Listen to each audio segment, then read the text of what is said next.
Olá a todos, bem-vindos a mais um episódio do Building the Future AI Portugal Podcast. O podcast onde abordamos diversos temas ligados à inteligência artificial e à aprendizagem máquina. O meu nome é Marco António Silva e vocês já conhecem os meus amigos habituais nestas conversas, o Vítor Santos. Olá, Vítor. Olá a todos, bom dia. Viva, viva, Vítor. E o José António Silva. Viva, Zé Tal. Olá, bom dia, tudo bem? Tudo, Zé Tal, viva. Ora, hoje trazemos para este podcast um tópico muito interessante e até bastante atual. As aplicações da inteligência artificial na detecção de atividade criminal e até mesmo para resolver crimes e crimes em série. Um, Tudo o que nós temos falado até já em alguns episódios passados sobre privacidade, sobre até a lei dos metadados em Portugal e as consequências que isso pode ter com a forma como forças policiais fazem as suas investigações. Acho que isto é um momento certo para nós abordarmos com mais profundidade este tópico em particular do ponto de vista das aplicações da inteligência artificial e do machine learning neste espaço de problema. Como provavelmente todos sabem, nem que seja pelos filmes e séries policiais, e a investigação, o processo de investigação é um processo extremamente dedutivo, que tenta correlacionar pequenas peças de um puzzle para tentar encontrar quem é que se encontra no centro de todas essas correlações.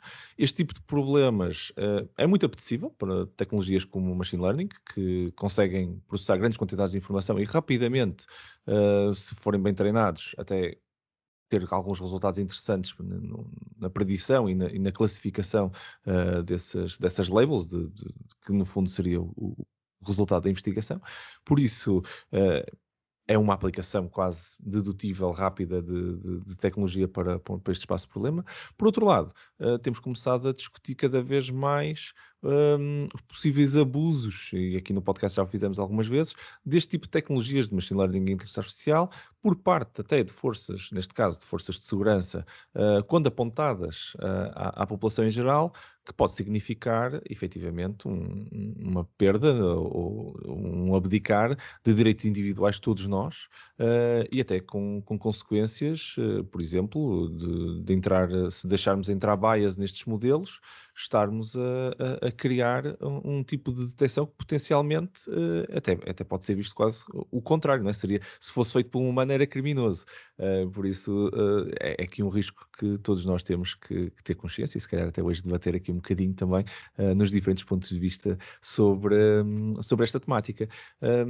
Como podem ver, eu acho que falar de aplicações tecnológicas neste contexto é exatamente o momento e até convido aqui o Zé Tó e o Vítor, convido exatamente a debatermos no início estas aplicações, quer dizer, o tipo de problema que estamos aqui a falar, do ponto de vista de investigação, e com cada vez mais nós queremos um mundo mais seguro, não é? Este é o nosso grande objetivo como cidadãos, é sairmos à rua e andarmos aqui à vontade, sem corrermos aqui grandes perigos, sentindo a segurança que nos é dada. Cada vez mais a criminalidade vai evoluindo, não é? E os padrões começam a ser cada vez mais difíceis, não é fácil manter-nos seguros, estamos sempre a tentar evoluir as ferramentas que são dadas às forças de segurança para conseguir chegar aí.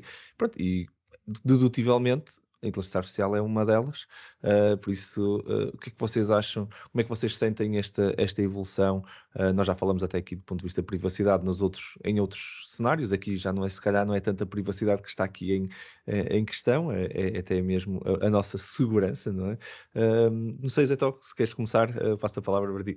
Sim, isto vai ser sempre difícil de nós termos uma opinião muito vincada sobre estes temas. Eu vou tentar pegar aqui em exemplos muito simples para tentar comparar diferentes tipos de preocupações que nós como cidadãos podemos ter.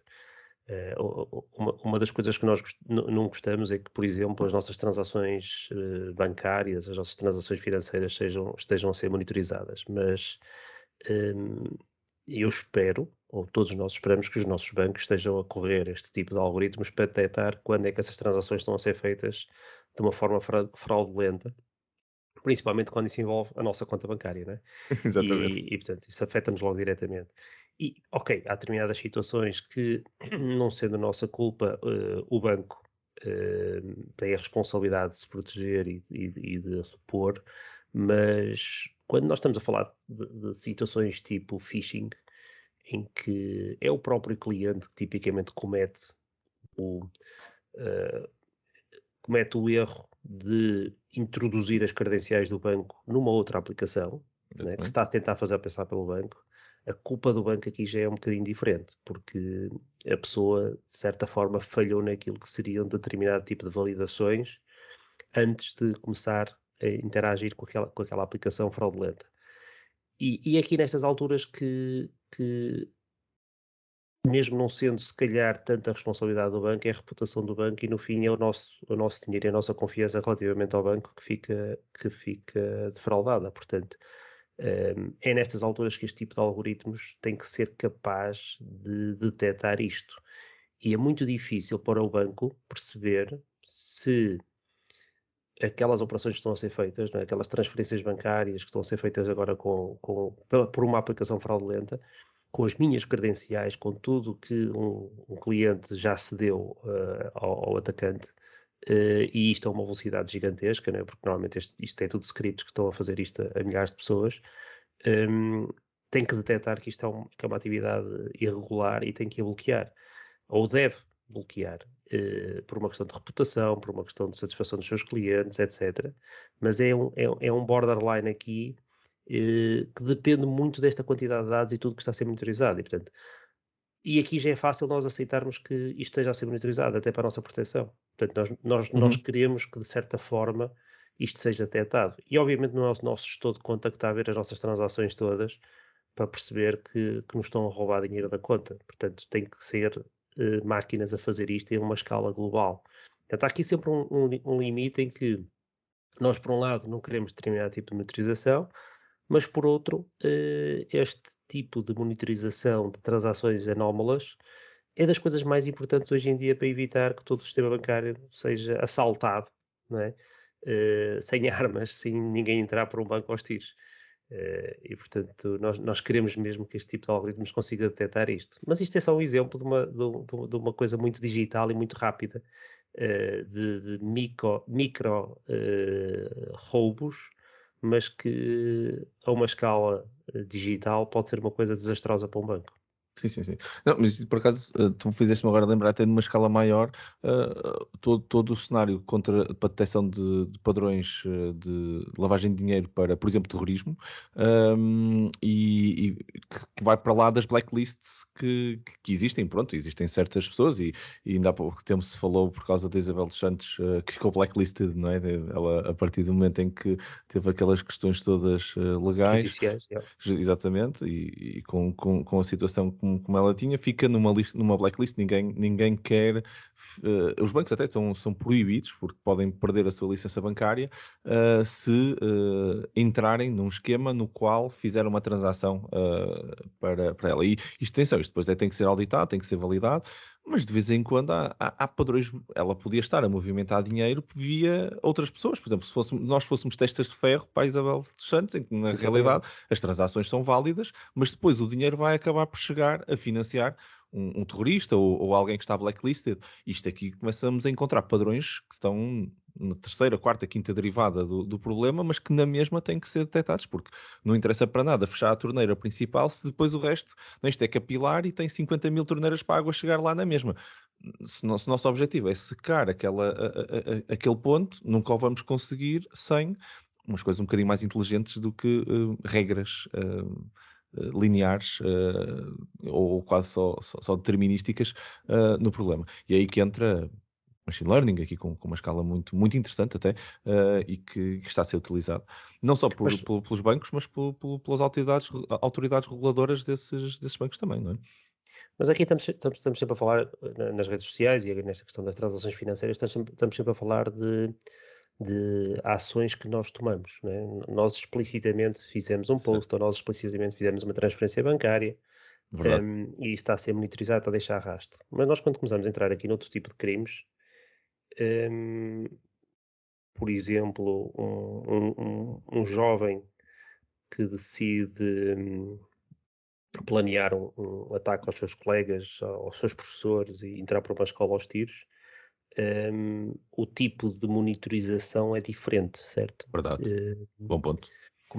Como é que nós conseguimos, com este tipo de tecnologias, ajudar a reduzir esse risco? Que tipo de medidas e de sinais é que podem ser monitorizados para replicar os comportamentos ou para detectar comportamentos que já aconteceram no passado com outras situações de suicídio deste género, e antecipar essa situação? Até mesmo o suicídio, né? Nem sempre um miúdo vai acabar por matar os colegas antes de se suicidar. Isto tem acontecido até mesmo com pilotos de aviação, não é? Portanto, Verdade. a quantidade de suicídios que tem acontecido em que o piloto decide fazer isto e levar todos os tripulantes de um avião com ele, é algo que é bastante mais difícil de detectar, provavelmente, e obriga-nos a ter mais tipos de monitorização que não são tão ativos como aquilo das transações. Já tem que ter sistemas que estão a monitorizar outras coisas e mesmo sem a pessoa estar a fazer determinado tipo de transações, isto poder ser detectado também, não é? É verdade, é um bom ponto. Vítor, pegando se calhar nesta segue aqui do Zé, ou até mesmo na tua própria opinião sobre este tipo de monitorização um bocadinho maior e da sua aplicação aqui neste espaço de problema, vamos dizer assim. Eu queria, antes disso, queria aqui falar um bocadinho de forma mais geral. Ok. Dizer que se eu acho que há assunto complicado para a utilização da inteligência artificial, é de facto a área da justiça e da criminalidade. É verdade. E não estou a falar só do Philip Dick, não é? Do Minority Report, mas acho que temos que falar do Minority Report. Certo. Do Philip Dick. Depois, mais tarde, com o filme do Spielberg, que tornou este romance notável. Mas o que eu acho é que depende. Se nós utilizarmos a inteligência artificial para apoiar a investigação criminal, seja essa utilização de algoritmos baseada em sistemas dedutivos ou sistemas de machine learning, eu acho que isso é pacífico. Se nós formos usar sistemas de machine learning para, tal e qual como o Philip Van Dijk, no fundo, imaginava, e que agora está a acontecer, por exemplo, ser feito pela China, para prever a realização de crimes, isto já não é nada pacífico. E porquê que não é pacífico?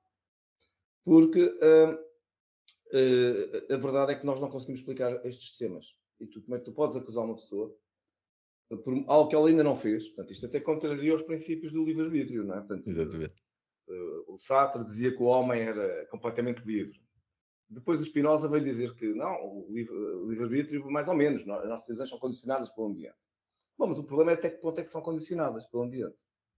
E como é que tu podes utilizar aquilo que há bocadinho estávamos a falar, de alguém que compra uma faca, depois passado na semana seguinte compra um rolo de cola, depois que compra um frasco de veneno, bom, então vamos prendê-lo. Isto é absolutamente perigoso. E eu não vejo que seja possível fazer isto em termos de justiça. Já agora, também não vejo com facilidade a utilização de sistemas de inteligência artificial para fazer prova. Em alguns casos sim, outros casos não. E a verdade é que na maior parte dos sistemas judiciais, pelo menos nos ocidentais, tu para prenderes alguém, a condenares alguém, condenares, tens que fazer prova. Portanto, tu não podes condenar só porque achas que sim. E o que é que eu acho que é o problema principal? O problema principal é que, na maior parte dos sistemas de inteligência artificial, e em particular naqueles que são baseados em redes neuronais, a rede acha que sim, mas não explica. Não faz prova. Acha que sim estatisticamente. E tu não podes condenar uma pessoa com base na estatística. Porque, no fundo, as redes neuronais são estatísticas. Portanto, dito isto... E se alguém tentar explicar o modelo e chegar à conclusão que o modelo é bias? Certo, e isso ainda é pior. Isso ainda agrava mais. É porque tu consegues, de alguma forma, olhar para os dados e perceberes que há sistemas são biased por overfitting. Mas depois, na mesma, a maior parte das decisões não continuam. Neste momento, é uma área em explosão na inteligência artificial, que é a área, neste momento está mais em cima, que é a SHAI, não é? Explainable AI. Mas mesmo assim, estamos aqui a falar de coisas muito complicadas, porque algum juiz vai alguma vez condenar uma pessoa com base em estatística? Provavelmente não, não é? Não, bom, tudo é possível, não é? Nós já vimos tanta coisa, mas será que vai condenar a pessoa com uma probabilidade? Normalmente é o contrário. Se houver uma probabilidade que seja da pessoa ser inocente, a pessoa é absolvida. Exatamente. Normalmente é assim. Portanto, eu tenho grande ceticismo. Depois, também aquilo que o Zé Tó estava agora mesmo a dizer, a parte do bias. Há um risco tremendo destes sistemas de serem discriminatórios e de ter o tal overfitting. Portanto, um indivíduo, por ter uma determinada raça ou cor de pele, pode ser, ao por ver num determinado bairro, e numa parte da cidade e não ver na outra, ou por ter uma nacionalidade. Isto, no fundo, pode tornar os algoritmos biased, depende dos dados com que ele foi alimentado. E, portanto, estamos a falar aqui de situações de muito risco. E é só terminar para dizer, por isso, há coisa aí de 3 meses, eu estava a ver se descobri até a notícia aqui, agora há bocadinho, mas não consegui descobrir. A Câmara dos Lordes, a Comissão de Justiça da Câmara dos Lordes inglesa, nos Estados Unidos, no Reino Unido, determinou que ninguém pode ser condenado, não se pode, portanto, que a utilização da inteligência artificial na área da justiça é algo bloqueado, em termos de UK. E eu suponho que terá a ver algo com estes argumentos que eu estou aqui a dizer. Por acaso não sabia dessa notícia, curioso. Até porque, quando estava até a fazer algum research para este episódio, encontrei uma coisa que eu não sabia, que era um sistema que eles em Durham usam no sistema judicial para decidir se uma pessoa é libertada ou não à espera de julgamento. Um bocado, pronto, pegando no caso liberdade condicional, as saídas precárias, são tudo sistemas onde é preciso fazer uma espécie de uma avaliação. Exato. Que tipicamente é feita por pessoas, cada vez mais começa a ter este tipo de algoritmos também a ajudar a criar uma espécie de um rating de risco. E isto tem a ver com a escala, não é? Tem a ver com a capacidade de dar indicadores a quem tem que tomar a decisão, não é? E no Reino Unido até estava a ser visto, este sistema chama-se o Harm Assessment Risk Tool, que é um sistema usado pelos juízes para fazer o apoio à decisão de será que esta pessoa é um flight risk ou não. E ainda agora tivemos um caso em Portugal por causa da questão do João Rendeiro, que efetivamente foi feita ali uma decisão que depois foi altamente criticada, porque ele depois efetivamente fugiu, não é? Mas a realidade é que isto é uma avaliação. O Vitor, estavas a dizer ainda agora a questão estatística. Isto é uma avaliação probabilística, no fundo, não é? Quer dizer, ele ainda não fugiu. O Rendeiro fugiu, eu acho que ele foi condenado pela justiça portuguesa, não foi? Ele até já foi executado e tudo, não foi? Sim, mas ele estava à espera do julgamento. Mas ele estava à espera do julgamento e depois foi quando ele soube dessa questão que conseguiu aproveitar. Se ele tivesse sido, se estivesse à espera do julgamento em prisão domiciliar ou até mesmo preso, não é? A decisão é essa, não é? O juiz tem que avaliar se esta pessoa é um risco para destruição de provas, se é um risco para eventualmente vir... Mas são tudo coisas que ele ainda não fez. E isto é um estudo probabilístico puro. Será que, dado o histórico, dada a situação, ele tem meios para e tem a habilidade de... Então, se calhar é melhor para que o processo consiga concluir corretamente... Pronto, vai ficar preso antes de ter feito estas coisas todas para o impedir de fazer. Senão ele vai se meter num avião e vai fugir e acabou. Ou vai destruir as provas todas e depois quando quisermos fazer o julgamento já não temos as provas. Isto aqui é uma questão probabilística. E é engraçado porque nós fazemos essa decisão humana, não é? E eles viram isto como um algoritmo que consiga fazer isto como uma coisa muito positiva porque tirava o fator humano da equação. Que é uma coisa um bocado até contrária ao que o Vítor estava a dizer, não é? Quer dizer, se calhar, e agora até ponho aqui em cima levanto aqui para a mesa o ponto, ou se calhar uma teoria que é, será que se nós disséssemos que isto era uma distribuição estatística pura e uma equação matemática que determinava se a pessoa podia ou não podia sair e que até pode ser muito robusta e tudo, se calhar ainda a justiça não pode ser resumida a uma equação matemática, tem que ter um fator humano e tudo. Mas se nós lhe chamarmos uma inteligência artificial, que no fundo, na sua essência, muito mais complexa, com um diferencial muito mais alto, acaba por ser uma distribuição estatística e uma equação matemática que está a determinar aquele ranking que estávamos aqui a dizer. Mas se lhe dissermos que é uma inteligência artificial, já é um sistema, já é uma ferramenta, já não estamos tão reticentes em aceitar isso. Será? Não sei, Vítor, tu levantaste o ponto. Cá está, precisamente. Mas é que as pessoas não podem, não estou a dizer que não podem, mas não devem, pelo menos da minha perspectiva, serem condenadas por fórmulas matemáticas. Quer dizer, isso não é isso. Porquê? Porque as leis não são dogmas. No sentido de há graus de liberdade e de interpretação da lei e, portanto, é isso que faz com que a justiça tenha um caráter humanista, não é? Portanto, então vamos essas questões todas que fazem com que não se vá pronto, que os juízes no fundo não sejam cá está robôs que olham para o que a pessoa fez, e mesmo os factos, a questão dos factos, e agora vou aqui dizer uma coisa que é um contrassenso até para mim próprio enquanto engenheiro.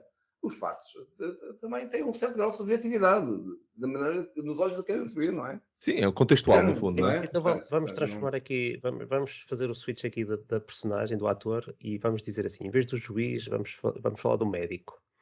E o médico manda fazer análise, e aquilo faz lá uma extrapolação matemática com base numa amostra das tuas análises, e daquilo dá uns indicadores, e o médico olha para aqueles indicadores e vai tomar uma decisão.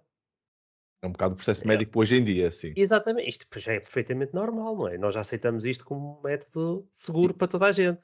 E o processo médico é estatístico, é muito estatístico. 80% das vezes estes sintomas significam esta doença e a cura para a maior parte dos doentes é este. Já agora, não há nenhuma cura, nunca ninguém testou. E agora fala-se muito disso até, que é a medicina ser ao paciente, não é? Quer dizer, já deixar de ser farmacologia genérica. Dizer, este medicamento funciona em todos estes, mas há efetivamente um grupo de pessoas para os quais aquilo teve reações adversas e foi mesmo medicamento e as pessoas são pessoas iguais às outras. Não é a mesma coisa. Eu sei, é isso que eu ia chegar. Não, mas a questão é que estamos a dar dados de suporte para o juiz tomar decisões, certo? Sim, mas isto é uma espécie estes algoritmos são uma espécie de análises, ou seja, antes deixa só clarificar aquilo que eu estava a dizer. Uma série de cálculos que foram feitos estatisticamente, não é? Como estavas a dizer, e chegaram à conclusão, pronto, os riscos deste tipo de fugir são estes, os riscos desta pessoa, por causa das suas características, onde mora, o que tem acesso, o avião privado que tem ali parado em tiros, o whatever, isto são sinais de que este tipo está preparado para escapar e limpar uma série de coisas. Portanto, é com base nestas análises que este médico ou este juiz vai ter que tomar decisões. E estes algoritmos começam a ser úteis porque também à escala que nós estamos a trabalhar e com a limitação de pessoas para tomar este tipo de decisões, temos mesmo que conseguir construir ferramentas para ajudar nestas coisas. Agora, o problema aqui... Mas isso era o que eu estava a dizer. Vamos lá ver. Aí não temos nenhuma divergência. Portanto, aliás, eu comecei logo por dizer, dependia. Utilizar a inteligência artificial para o suporte à investigação parece-me perfeito. Eu até posso dizer que eu, nas aulas de Prolog, até dou um exemplo do Cluedo, precisamente como sistema dedutivo, não é? Portanto, não é? Portanto, não. Isso parece-me bem. Utilizar. O problema é se o juiz... Eu não estou a falar de utilizar a inteligência artificial no apoio à investigação. Aliás, nós estamos fartos de ver isso. Tu estás com medo é que o simplesmente baixa o que eu acho ou faça greve e a máquina começa a tomar decisões sozinha. Pois, o que eu acho que é muito complicado é termos uma condenação que é feita com base em machine learning. Portanto, meramente com base... Isso é que eu acho muito complicado, porque Ou, ainda mais complicado, coisas como está a fazer o governo chinês, lá com o tal sistema, Sim. como é que chama? O É CAIM, o não cloud. é? É o Cloud Walk Technologies, tem exatamente o CAIM, que está a fazer predição de crime, no fundo. De crime, em que tu prendes uma pessoa, à laia do Minor Report. Como é que se chamava os tipos do Minor Report? Eram os não sei quê, não é? Precogs. Precogs, exatamente. Os precogs. Tens boa memória, pá. Já lá vai há algum tempo que eu vi isso. E prendes a pessoa mesmo antes de ela ter cometido o crime. O que estava a dizer que tem uma implicação também filosófica sobre o livre-arbítrio. Claro. Portanto, vamos lá ver, porque quer dizer, tu prendes o indivíduo, tu não sabes. Ele até podia estar realmente a pensar em cometer um crime, mas depois, de repente, vai passar por uma igreja, vai lá, reza, vence e diz: não, afinal já não vou matar ninguém. Pronto, é o livre-arbítrio, não é? Sim. Até podia estar a decidir isso no momento, não é? Com a arma na mão e tudo, e olha, não sou capaz. Exatamente. Não, portanto, eu não acho mal. Pelo contrário, eu acho que a inteligência artificial é uma ferramenta muito poderosa para apoiar a investigação criminal, não é? Certo.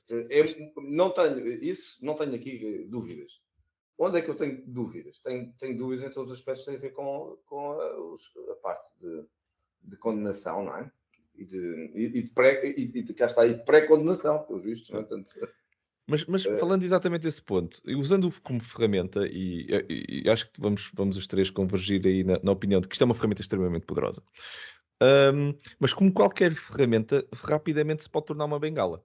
Okay? Nós neste momento temos, por exemplo, isto aqui está a ser discutido até pegando num outro problema derivado, mas que está perfeitamente ligado a este, que é o caso da condução autónoma. Está-se a ser discutido exatamente o nível de autonomia e depois o handover, o momento do handover, não é? Porque se o carro está a conduzir sozinho e eu, mas não posso adormecer, mas eu não tenho nenhuma ação neste momento, mas podes ter.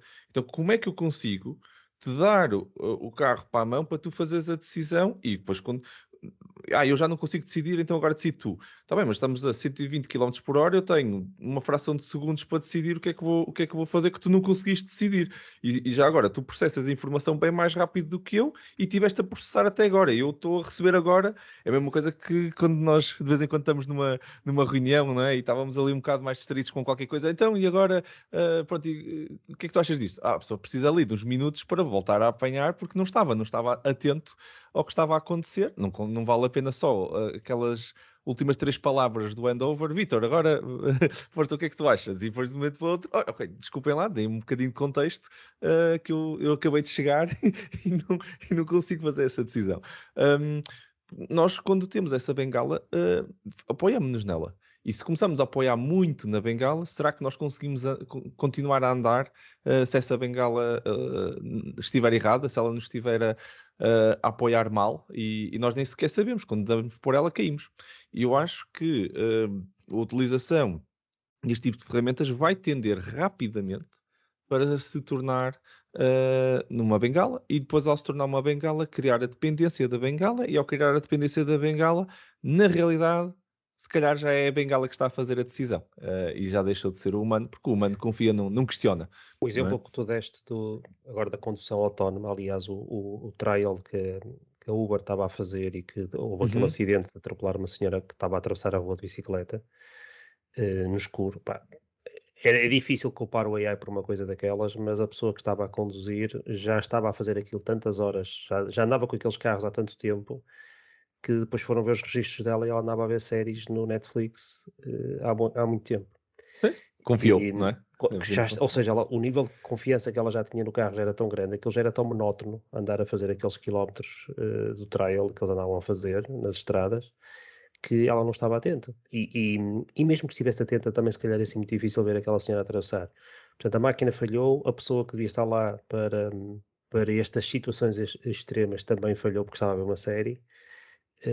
E pronto, e temos aqui um problema muito grave. Quem é que é a responsabilidade disto tudo? O que é certo é que aquilo parou e deve ter atrasado anos o desenvolvimento deste tipo de tecnologias. Por causa da senhora estar a ver filmes de Netflix. Olha, mas é assim, mas todos nós queremos um dia ter este tipo de carros que é para poder ver séries e podcasts, claro. Exatamente, mas olha, e tu agora falaste de um ponto, por exemplo, ainda agora recentemente também estava a ler, o equivalente ao HART do UK é o Compass, que é o Correctional Offender Management Profiler for Alternative Sanctions, que é a mesma coisa usada nos Estados Unidos e que acho que até ser bastante usada para criar rankings de pessoas para nestas questões de será que esta pessoa é um flight risk, será que devia ser, quanto é que devia ser a fiança que ele tem que deixar aqui para garantir que ele venha a tribunal, tudo decisões que é feitas por um juiz e o juiz apoia-se num ranking que é feito por estes sistemas daquela pessoa para aquele crime naquele momento. E houve uma análise recentemente feita pela imprensa a este sistema, que foi extremamente mediático, exatamente porque descobriu que existe bias naquele ranking. O mesmo crime, duas pessoas de raça diferente, tinham rankings completamente diferentes. Havia uma probabilidade estatística da pessoa com aquela característica ser culpada mais rápido. E isso vai ser o grande problema aqui nestas coisas, que é, nós quando começarmos a fazer o explainability em cima destes modelos, isto vai gerar reações, porque os modelos não vão ser politicamente corretos como as pessoas gostariam que fossem. E não só, e as pessoas também já não o são, e o problema é esse também, é que os modelos estão a ser baseados, e há uma conclusão derivada nisto, que acho que é bastante importante, que é, os modelos estão a ser treinados com base em juízos que já foram feitos, ok? Sim, Quer dizer que esse bias de vez em quando já existia, nós é que não estávamos conscientes dele, porque não íamos questionar a decisão do humano, o juiz, que supostamente é idóneo e não vai agora prender uma pessoa de afro-americana porque é afro-americano. Não, é mesmo porque olhou e analisou e aquela pessoa realmente não devia ir em liberdade porque iria cometer mais crimes enquanto estivesse à espera deste julgamento. Então, por causa disso, fica preso. A questão aqui é se isso vai ser usado depois. O descobrir estas coisas não tão politicamente corretas nos modelos, se vai acabar por os inviabilizar e ser usado esses argumentos como forma de. É um bocado como nestes casos muito mediáticos do Sócrates, de invalidar prova porque a prova foi recolhida por uma pessoa que não estava. E acaba-se por conseguir destruir as provas no tribunal e a pessoa acaba por, no fim, até usar isto para limpar uma série de coisas, não é? Portanto, nós também não queremos ver aqui daqui a algum tipo a dizer não, vocês só me estão a condenar porque eu sou afro-americano e não sei quantos e mais não sei o quê, e portanto já sei que o vosso modelo tem uma probabilidade não sei quantos por cento de autocondenar e portanto temos que invalidar isto tudo. Então o tipo até era um grande traficante mas tem dinheiro para contestar todos estes modelos e depois até usar estas conclusões, estes estudos que depois são feitos em cima destes modelos para inviabilizar a prova. Mas isso também é o que está a acontecer hoje em dia quando se vai para trás e vai-se analisar decisões que foram tomadas por determinados juízes, que depois mais tarde esses juízes foram condenados. Então o que é que acontece a tudo que foi tomado? Todas as decisões que foram tomadas por esses juízes nos últimos 10 anos, não é? Infelizmente, na América, não sei por acaso como é que funciona o sistema judicial português, por acaso não sei se houve algum histórico disso, mas mediaticamente apareceram casos na América disso. No caso português depende se o juiz está ligado ao Benfica ou não. Se estiver ligado ao Benfica, não dá para fazer nada. Ai, muito bom, muito bom. Não, mas tu tocaste aqui num ponto que é uma segue também interessante para nós analisarmos, que é efetivamente estas decisões, a forma como nós estamos aqui a fazer este processo de decisão hoje.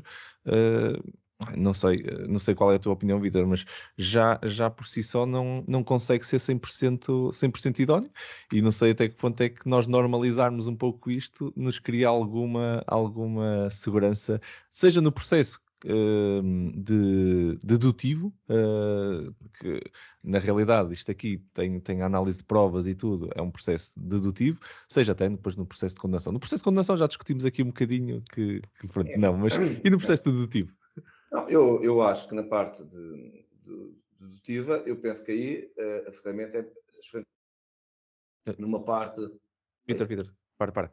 Volta no início, porque tu ficaste cortado agora. Volta mesmo no início. Então, ok. Então vou recomeçar. Eu há pouco estava a defender que, no respeito à condenação e à pré-condenação, se a utilização da inteligência artificial tem que ser muito cautelosa, eu acho que em termos do que é o auxílio à resolução de crimes, aí já tem um enorme poder e é muito mais fácil. Isto porquê? Porque, no fundo, a inteligência artificial, os algoritmos de inteligência artificial podem ajudar a analisar provas, comparando-as com provas já arquivadas, portanto, e aí sim o machine learning tem grande poder. Por exemplo, já que também um dos títulos do nosso podcast hoje é os crimes em série, isto pode também acontecer, portanto pode olhar para o perfil de um crime e das provas recolhidas e rapidamente compará-los, até em termos mundiais, com todos os dados que estejam recolhidos. Acho que aqui há muita possibilidade para, por exemplo, a utilização de sistemas de reconhecimento de padrões baseados em redes neuronais para identificar provas. Não é preciso ser um Hercule Poirot iluminado que olha para uma determinada marca e percebe que aquilo é um símbolo egípcio do século V a.C. Então, não precisa nada. O sistema de inteligência pode fazer realmente isso. Também em termos do que é a parte dedutiva. Eu acho que essa parte dedutiva, que é muito defendida pelos clássicos, eu sou um grande fã, já agora, acho que nunca tinha comentado isto de livros policiais. Não. Agatha Christie, o Alston Garner, Jorge Simenon, Hartley Worth, Mickey Spillane, todos esses. Mas a verdade é mesmo o Sir Arthur Conan Doyle com o Sherlock Holmes, esses crimes tinham uma lógica disto mesmo, das provas e depois o sistema dedutivo. Mesmo a Agatha Christie com o Hercule Poirot faz isso. Portanto, o Hercule Poirot é um homem que examina os indícios e depois consegue utilizar a dedução lógica. Ele próprio diz que ele próprio diz sobre ele próprio. Não é? Contudo, hoje em dia, se nós formos olhar para os romances policiais, já não seguem esta lógica. É uma lógica um pouco diferente. E se calhar tem bem mais a ver com a realidade, que é o chamado romance psicológico. O que interessa é analisar o ambiente, perceber o que é que está à volta, perceber. Já não são tantas pistas, mas na verdade é o contexto. E aqui também, eu acho que a inteligência artificial pode ajudar muito o detetive a fazer esta análise. Isto sem desprimor de cá está, como eu estava a falar há bocado do Cluedo, que é um jogo que eu acho genial, e gosto muito de jogar também. É sempre interessante ver os raciocínios dedutivos, não é? Portanto, interessante passar dos factos e depois estabelecer-se uma série de derivações que eventualmente levem a provar qualquer coisa. Isso também, claro, os sistemas de inteligência artificial dedutivos fazem isso, não é? Exatamente. Zé Tal, força. Vamos tentar inverter aqui um bocado não é inverter, vamos tentar deixar aqui algumas dicas mais positivas, vamos tentar fechar isto com algumas utilizações mais práticas. Ok. E queria pegar em dois exemplos. Portanto, há bocado falaste da questão dos carros de patrulha estarem a monitorizar as matrículas. E onde eu quero chegar aqui é qual é a utilização que nós queremos fazer do AI, ok? Uma coisa é o carro de patrulha estar a ler as matrículas e estar a gravar online numa base de dados central a localização GPS de cada matrícula de cada cidadão. Okay? Isto é uma implementação possível, ok? Portanto, o carro de patrulha está a recolher os dados, todos os carros de patrulha estão a juntar os dados todos no mesmo sítio, existe uma mega base de dados, tem todas as matrículas, localização GPS, a hora onde é que aquele carro estava a cada hora. Isto é uma base de dados perigosa. Okay? Sem dúvida, isto é uma coisa que, em termos da nossa privacidade, das liberdades dos cidadãos, isto é perigoso. E há ponto com a lei dos metadados até, que depois neste momento até criminalmente não pode ser usado, ou pelo menos está a ser posto em causa. Sim, mas depois o Estado tem sempre aquelas exclusões e pode dizer que está a fazer isto ao abrigo de uma determinada exclusão, que pronto, o Estado é esta entidade que pode fazer as coisas de outra maneira. Não é? Os chineses fazem. Sim, dependendo do Estado, dá mais e menos liberdade, sim. Outra implementação, exatamente do mesmo problema, é uma coisa mais prática, que é do género. Nós temos uma lista, imaginemos, de 10 mil carros que estão desaparecidos. Não é? São carros que têm que ser encontrados porque foram roubados ou porque estão por ordem judicial para serem apreendidos, etc. Esses 10 mil matrículas são downloaded para os carros patrulha. O algoritmo de detecção de matrículas funciona on the edge e, portanto, está a correr dentro do carro. E a única coisa que tem que fazer é, se encontrar alguma das 10 mil matrículas na rua, é que a deve reportar. Isto é uma utilização completamente diferente do mesmo algoritmo. Okay? E isto, sim, parece-me ser uma coisa que nos protege a todos e é muito útil, obviamente, porque até podemos fazer uma coisa um bocadinho melhor, que é, vamos supor que um carro roubado, a pessoa só vai descobrir que o carro foi roubado de manhã quando acordar. Se nós deixarmos o carro da polícia guardar a tal log dos carros que viu nas últimas 8 horas, por exemplo, ou 24 horas, mas está no carro e não está feito o upload para cima, e esse log está a ser eliminado constantemente, portanto é só uma questão de uma janela de tempo, isto ainda continua a ser uma utilização bastante segura, porque essa informação não vai ser guardada permanentemente e nem vai ser centralizada, apenas o carro que viu aquelas matrículas todas durante a noite continua a ter ali o log, por uma questão de poder puxar atrás umas horas, porque o carro, desde que foi roubado às 2 da manhã, já passou num determinado sítio, foi uma bomba de gasolina, meteu dinheiro e fugiu, entretanto passou por um carro de patrulha, ninguém percebeu que aquele carro tinha sido roubado e, portanto, na altura não foi detectado, mas de manhã apareceu a queixa e então faz ali uma espécie de um broadcast para todos os carros de patrulha para ver se no seu log diário se ainda encontra essa matrícula em algum sítio. E, portanto, isto pode ajudar a detectar um carro roubado onde é que ele está neste momento. Mas isto continua a ser uma utilização em que quem está a tomar as decisões de arquitetura está a tomar em conta como é que deve usar o AI corretamente. Okay? Uhum. E eu ainda queria pegar num segundo exemplo, que é da questão da detecção de tiros de espingarda, não é? Isto é a técnica mais simples de implementar neste momento nas escolas, para evitar aquelas questões dos tiroteios, ou pelo menos para que o início do tiroteio seja um sinal claríssimo que a esquadra de polícia, o corpo de intervenção, as entidades que têm que reagir vão ser notificadas o mais depressa possível. E a detecção de gunshots tem que ser feita com microfones, tem que ser sistemas que estão constantemente a monitorizar o som nas escolas e, portanto, quando aparece aquele padrão, tem que disparar o alarme. Mais uma vez, não estamos a falar de microfones que estão espalhados pelos corredores e estão a ouvir o que é que os estudantes andam a dizer e portanto, um Big Brother a monitorizar tudo que se diz nas escolas, que se calhar é o que o governo chinês gostaria de fazer nas escolas de Hong Kong, não é? Mas aqui o que estamos a falar é o algoritmo para detectar o gunshot é um modelo que já está treinado e está a correr on the edge junto a estes microfones.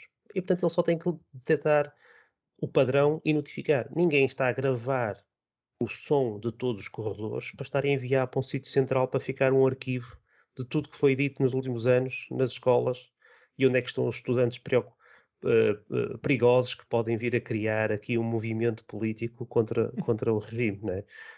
Portanto, são os cuidados que nós, como engenheiros, nós como arquitetos, temos que tomar na forma como usamos o AI. E podemos fazê-lo de uma forma que nos proteja a todos, ou podemos fazê-lo de uma forma muito má, que nos cria uma espécie de uma mega prisão. E agora voltando ao tema do início, como nós abrimos isto, que é, nós estamos a fazer aqui o step up temos andado aqui a falar sobre o perigo da monitorização de fake news, nos criar aqui uma espécie de censura. Se nós não tomarmos estes cuidados também com esta questão do crime e do AI e da proteção dos cidadãos, também podemos estar a criar uma mega prisão onde nós todos vivemos dentro deste deste muro, que é a monitorização constante de todos os cidadãos, não é? Verdade, verdade. Eu só vou.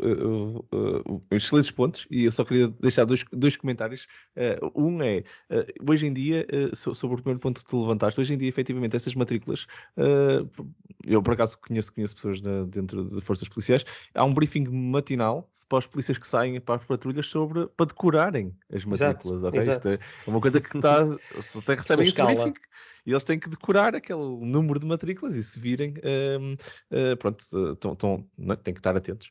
E esses sistemas hoje em dia, por acaso, são engraçados, porque eu já vi esse sistema no Reino Unido, por acaso nunca vi cá em Portugal, não sei como é que está cá implementado, mas no Reino Unido os carros de patrulha efetivamente têm um monitor que está a passar a câmara. Eles têm câmaras, eles até têm dashboard de câmaras no carro, têm neles próprios que têm que ligar, quando saem do carro têm que ligar a câmara, e fica guardado lá aquela interação, para se por acaso ele fez, pronto, não foi correto na forma como agiu, poder depois também ser usado até contra o próprio polícia, ou então em sua defesa, para se outra pessoa disser, não, eu não fiz nada e não sei o quê, depois aparece lá com uma arma apontada ao polícia, e por isso é que levou um tiro, não, mas eu não tinha nada, não, claro que tinha, e está ali a câmara também para fazer prova. Mas estes sistemas estão efetivamente a dar highlights e a dizer, olha, esta matrícula, tipo, a dar ali um aviso ao polícia, a dizer, olha, esta matrícula, tipo, é um carro que é perigoso, alguma coisa, não é? Sei lá, está a ser procurado ou qualquer coisa assim. No segundo ponto... Eu só dizer que eu concordo que isto é uma preocupação. Portanto, nós já aqui falámos noutro podcast sobre isto que o Zé está a dizer, e eu concordo. Aliás, que vocês dois estão a dizer. Certo. Isto é um pau de dois bicos. Por um lado, queremos ter segurança, mas depois temos, até que ponto é que estamos dispostos a pagar essa segurança com perca de privacidade. Exatamente. Mas eu acho que isso é uma coisa, e é um assunto muito importante. Outra coisa, em relação ao crime, na parte forensica, que era o que eu estava há bocado a falar, tanto na parte de tratar pistas como de estabelecer raciocínios, na parte forensica, eu penso que a inteligência artificial é uma ferramenta que é pacífica, o seu uso, não é? Uhum. Volta a não ser pacífico, sublinhando aquilo que eu já defendi. Na parte de justiça, na parte de condenação e de fazer prova. A decisão, no fundo, não é? A decisão em si. Pois, porque, pelo menos, não estou a dizer que seja impossível, mas duvido que alguém condene, sobretudo nos temas, como por exemplo, nós temos aqui em Portugal, que até algumas pessoas dizem que é excessivamente protetor, não é? Dos cidadãos. Exatamente. Sim, é verdade. Mas ainda queria só deixar aqui uma nota sobre o ponto de gunshot detection, os sistemas de detecção. Portanto, na América, eu por acaso até estive a pesquisar um pouco isso, e na América acho que estão implementados em mais de 90 cidades este tipo de sistemas. E efetivamente até não está mal implementado, porque os microfones para detectar este tipo de disparo não precisam de ser microfones que são capazes de detectar o comprimento de onda da voz humana, ok? Não precisam, e até são mais baratos se ficarem focados só no espectro onde o ruído de tiro, não é? Do disparo existe. Isso, as vozes e o ambient noise da cidade está muito muffled, para ser mais fácil até o algoritmo só quase olhar para aquela parte do espectro onde vai aparecer o tiro. E até estes algoritmos têm duas vantagens, que eles estão espalhados pela cidade, eles conseguem detectar o tiroteio dentro da escola, como detectam noutro sítio qualquer da cidade, no shopping ou qualquer outro sítio, e conseguem triangularizar. Uma das coisas muito engraçadas é como são pontos fixos. E pronto, há aqui eles têm muita precisão do ponto de vista de relógio, isto é, eles estão sincronizados, estão a apanhar o áudio no mesmo sítio, e o som, tal como a luz, mas o som em particular, para uma distância curta, é mais fácil encontrar as diferenças. Não precisamos de uma precisão quase ao microsegundo para conseguir ver a diferença do som ter chegado ao ponto A e ao ponto B e ao ponto C, mas com esta precisão, eles conseguem saber, ok, se para o som ter chegado aqui e ali, estando isto bem calibrado, não é? Para ter chegado a estes sítios todos com esta diferença de tempo, o ponto é naquele cruzamento. O som veio daquele cruzamento. É para ali que vamos mandar o polícia. Não é para o sítio onde está o primeiro microfone que ouviu o som, é para aquele sítio onde provavelmente houve o disparo e provavelmente está lá uma vítima no chão que precisa de assistência. Ao mesmo tempo, também tem uma coisa muito engraçada, que eles usam inclusive algoritmos de inteligência artificial para detectar qual foi a arma que disparou, porque armas diferentes, calibres diferentes, vão dar sons diferentes e por causa disso conseguem também entender se isto aqui é um cenário onde preciso se calhar de mandar um carro de patrulha normal ou aquilo é uma arma automática e mais vale se calhar mandar logo a SWAT porque aquilo pode ser podemos estar a mandar mais carne, não é? Para o grinder e eles não vão estar capazes de resolver a situação. São situações engraçadas que nos Estados Unidos têm tido algum sucesso e acho que, como tu disseste, Zé, são aplicações simples que bem feitas e bem arquitetadas e se calhar antes deixa esta última nota antes de passarmos ainda para a nossa rubrica, que é estamos um bocado a convergir num ponto de discussão importante que é isto é da responsabilidade de todos nós como arquitetos, como pessoas que desenvolvem software ou que estão responsáveis pelo desenho desse mesmo software. Pela aplicação do AI, não é? Pela aplicação do AI ser feita como deve de ser. E se calhar não é tanto o use case, mas é mais quando implementamos, tal como um engenheiro que está a construir uma ponte é responsável, não é pela forma como aquela ponte vai ser utilizada, mas pelas consequências das decisões que depois não é? Que aquilo depois vai ter. Num carro também não é um engenheiro mecânico que está responsável pelas pessoas que depois aquilo vai atropelar, mas se calhar por garantir a segurança do que está a construir. E eu acho que em software isto ainda é mais importante. Eu acho que não está a ser muito discutido, mas devia ser se calhar mais. Mas com este ponto, se calhar, nós avançamos então para a nossa rubrica. Bora!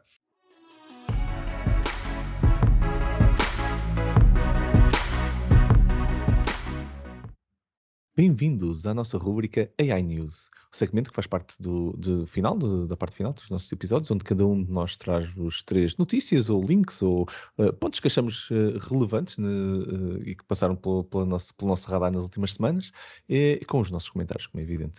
Os links estão todos partilhados na descrição deste episódio, podem ler na íntegra.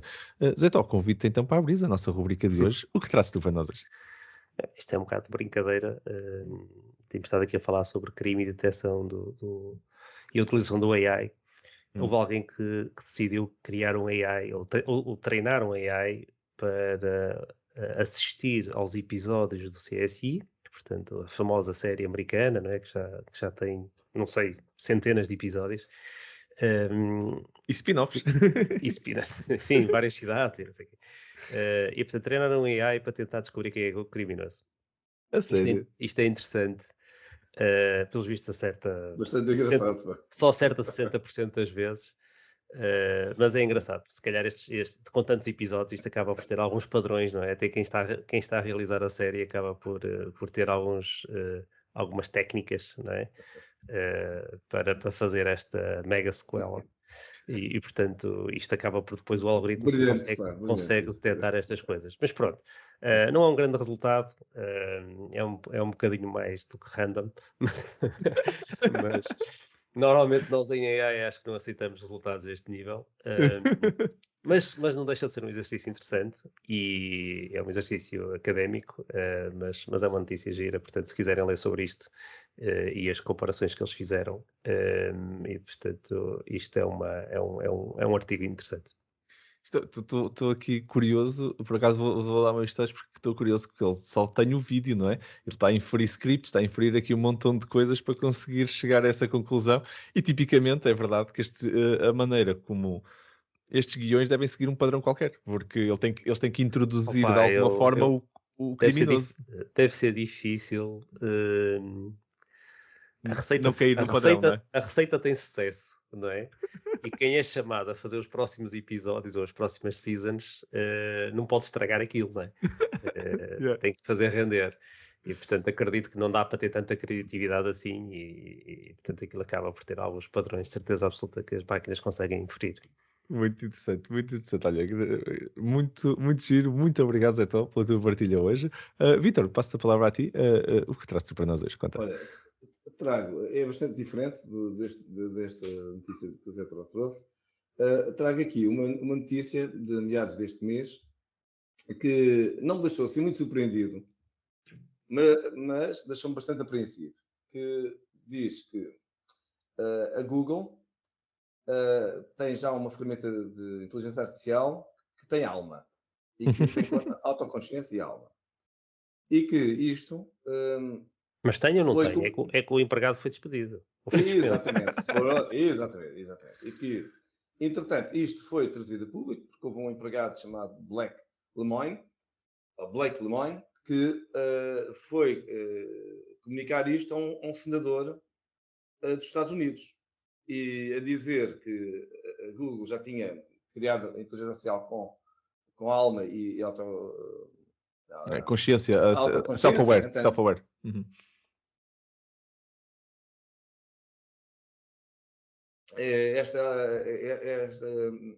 Este projeto que, inclusive, culpava a Google de discriminação religiosa através da tecnologia.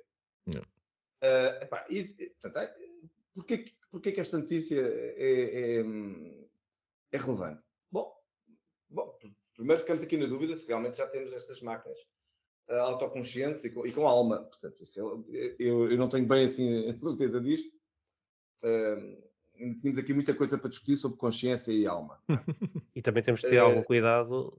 Este engenheiro, pelos vistos, passou muitos meses enfiado naquela bolha e, portanto, também não sabemos até que ponto é que ele está. Pois, nós sabemos se isto é... Ou seja, o que eu quero dizer é verdade. A primeira coisa é que não sabemos se isto é verdade ou se é mentira, não é? Mas a segunda coisa que eu queria comentar em relação a este artigo, que me parece bem mais preocupante, tem a ver com uma coisa que nós, no fundo, já sabíamos, ou não é bem sabíamos, mas tínhamos já a ideia que era possível, e que pelos vistos parece que existe alguma verdade nisto. Portanto, não há fumo sem fogo, como se costuma dizer. Que é o facto da Google, que é talvez atualmente a empresa que mais investe em inteligência artificial, ter uma série de projetos que, digamos que são secretos, não é?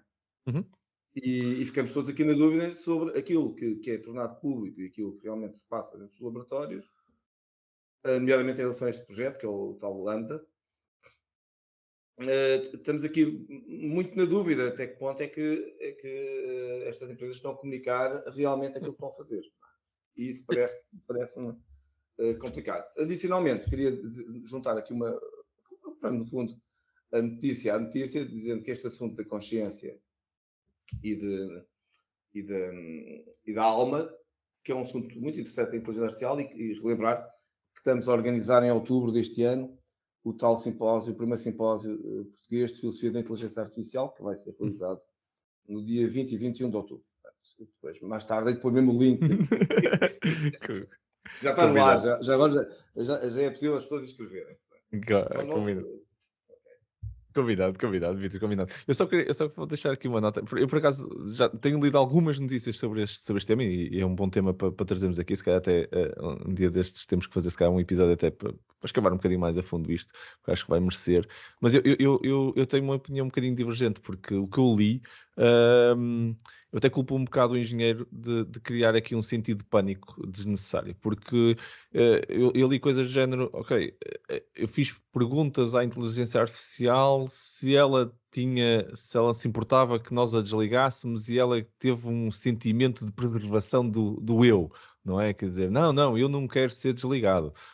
Ok, aquilo é um modelo de linguagem e isso é uma resposta muito humana dentro do modelo de tipo, por exemplo, GPT-3, não é? Em que o objetivo é imitar a resposta humana. Isso não quer dizer que, de um momento para o outro, o GPT-3 está a pensar no que está a dizer. Está a dizer a resposta mais próxima para tentar imitar o que o humano diria. E eu acho que para um engenheiro que estuda isto e que está a trabalhar nisto, um bocado como o Zé estava a dizer, não é? Dentro daquela bolha durante tanto tempo, devia ter ali um bocadinho mais de portanto, algum constraint sobre realmente o que é que está a acontecer ali por trás. Acredito, e o teu ponto é válido, há muita coisa que está a acontecer, se calhar, que pode nos impactar a todos e está a ser gerido por empresas que não têm na agenda tanta regulação e tanto constraint sobre o impacto que isso possa ter. Acho que isso é um bom tópico para ser discutido. Isto é a parte positiva que traz daqui, mas acho que foi criado aqui um pânico generalizado por uma coisa que não merecia. há vários fabricantes a fazer coisas destas. Aliás, a Microsoft participou na China, que era o Xiaoai, acho eu, que era... que fazia este tipo de bots para falar com pessoas e até tinha aqui Fizemos o TAI, técnicas com para base fazer nisso. tag, para detectar jovens que estavam com sentimentos de suicídio, etc. Exatamente. E criar aqui formas de prevenir esse tipo de situação. E, portanto, estes bots a fazer acompanhamento nestas sociedades hoje em dia em que as pessoas estão tão no meio de tanta gente e tão sozinhas, né? Isto consegue escalar, não é? E consegue acompanhar muitas mais pessoas que de outra forma, se calhar, ninguém se apercebia do que é que estava a acontecer com elas. Exato. E já houve várias derivadas e nós tivemos, por acaso do Xiaoai, depois houve esse tipo de bots, depois até deu origem a uma derivada que foi o TAI, que foi aquele bot que depois até nós, ele ficou malicioso e teve que ser desligado, senão era a Skynet a nascer dentro de um bot de um Twitter, como se isso fosse possível. Mas a realidade é que, pronto, nós tipicamente, quando mexe em inteligência artificial, facilmente se começa a perder um bocadinho o controle, não do ponto de vista de, oh meu Deus, isto vai destruir o mundo ou está a ganhar consciência, mas perdeu-se um bocado o controle, deixou de fazer o objetivo que tinha.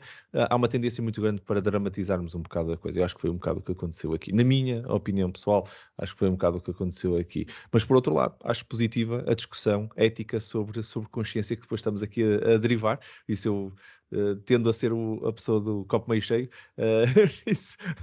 vou ver isso por esse lado, vou ver o copo meio cheio aqui e tentar aproveitar isso, que a gente surfar a onda da discussão positiva e construtiva sobre consciência e inteligência artificial. Acho que é um bom ponto. Não há um filme sobre esse tipo de imersão, que é o Her. Sim, o Her. Em que ele vai falando, exatamente, apaixona-se pelo bot e vai criando ali uma relação e vai vivendo naquela bolha durante muito tempo. Yeah. E isso vai crescendo e vai pronto. Mas isto ou é o filme, é o plot. Depois, se alguém quiser ver, se ainda não viu, é interessante. Sim, senhor. Ora, eu trago-vos não é bem uma notícia, é um link sobre um dashboard, vamos dizer assim, sobre o Responsible AI, criado pelo Microsoft AI Labs. Eu, por acaso, já tenho andado a ver algumas coisas sobre este tema e isto já não é muito recente, mas ainda não tinha passado pelo meu radar, curiosamente. E isto é um projeto open source.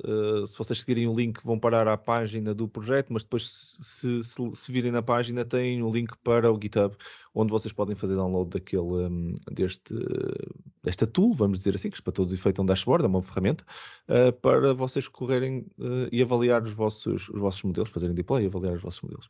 Tem um sample, um demo site, se quiserem dar uma vista de olhos, acho que vale a pena, pelo menos para entenderem o que é que aquilo faz, e é muito engraçado, porque o que isto na realidade nos está a trazer é um dashboard que até do ponto de vista de treino do modelo e do que é que vocês conseguem depois fazer,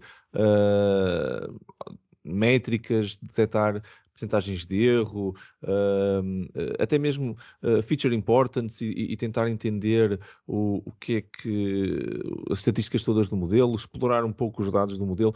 Tem dashboards para tudo isto. Eu acho que isto é uma ferramenta extremamente poderosa para quem está a trabalhar machine learning hoje e que de vez em quando tem que fazer as suas avaliações de modelos. Para isso já serve muito, muito bem. Mas ao mesmo tempo ele está à procura de coisas tipo bias e é muito explorativo, ok? Vamos ter que clicar em muitas coisas para tentar ver relações e há aqui ele não é determinístico, ele não vos diz, o vosso modelo tem bias. Ele dá-vos as ferramentas para vocês conseguirem encontrar isso. E também entra a tentar criar aqui alguma inferência causal de certos resultados com base no que o modelo, com base nos dados de entrada e com base no que o modelo está a deduzir. Isso também é muito interessante.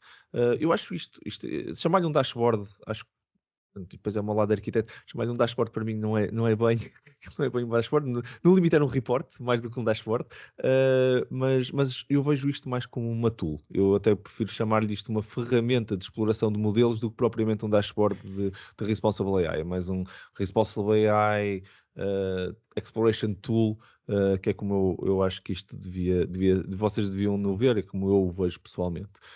Mas acho que é muito poderoso e estou a começar a brincar com isto e a gostar, e se calhar vou começar a ter mais parte do meu dia-a-dia a ter coisas destas. Eu acho que aqui que a escolha do dashboard foi já para criar aqui uma espécie de...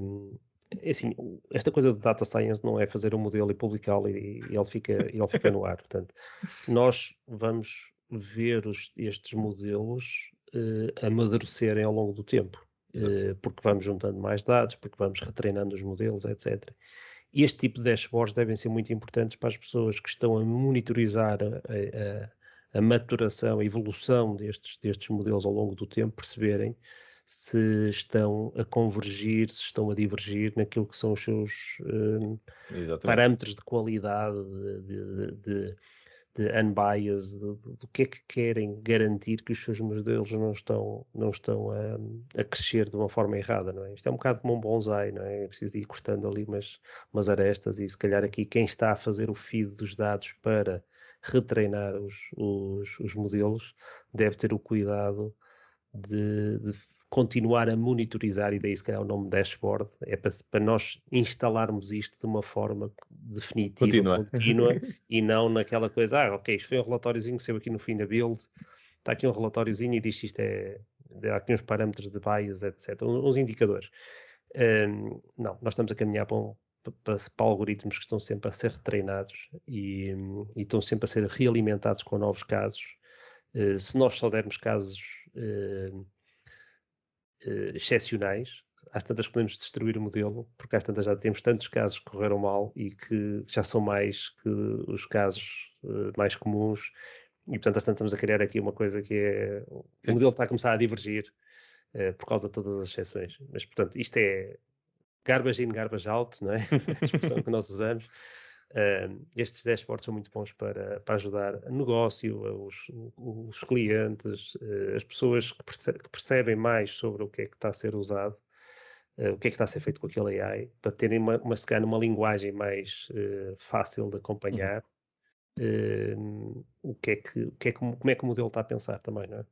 Sem dúvida, sem dúvida. E por acaso, nesse aspecto, é uma das mais-valias maiores que eu vi desta ferramenta é ser extremamente visual. E quer dizer que, por mim, o output do meu notebook de Python é suficiente. Eu não precisava de muito mais do que isto. Mas isto consolida muito dessa avaliação de uma forma extremamente visual, que cabe perfeitamente dentro de uns slides e que dá para propagar isto para business decision makers mais não tão tech-savvy, vamos dizer assim. Isso é um positivo. Isso é positivo. Em vez do data scientist ir para uma reunião e começar a falar sobre acrónimos e fatores e vírgulas e coisas do género, quando na realidade a pessoa que está do outro lado quer perceber estes big numbers, o que é que querem dizer, quais são as percentagens de representatividade de homens, mulheres no modelo,